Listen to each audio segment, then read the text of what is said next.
Have you ever noticed how the brightest moments in sports can sometimes hide a problem no one dares to name? Everyone's too busy cheering, too eager to believe this is finally the year everything clicks.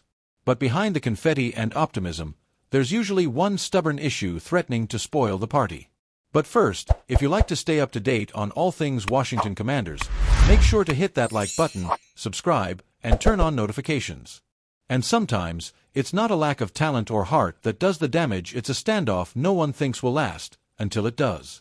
So what happens when your most dependable star decides it's time to test just how much the team values him? Let's just say the answer could determine whether Washington's feel-good story ends in triumph or regret.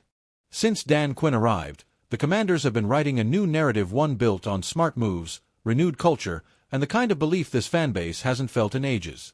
But buried beneath the hype sits one storyline that refuses to resolve itself. Terry Maclaurin's contract situation has turned into a stubborn question mark hanging over all the good vibes. He skipped OTAs, then minicamp, and now everyone's watching training camp with their fingers crossed, hoping the next headline is about a deal, not an escalation. If you're wondering why the stakes feel so high, you only have to look at the numbers. Terry isn't just another receiver. He stacked 5 straight 1,000-yard seasons, a level of production that makes him indispensable to Cliff Kingsbury's offense.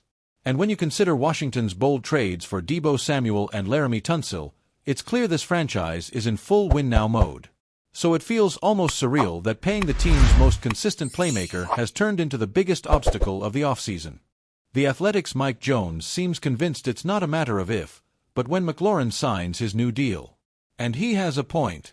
At 29, Terry knows this is his last chance to secure the kind of payday that sets up the rest of his life.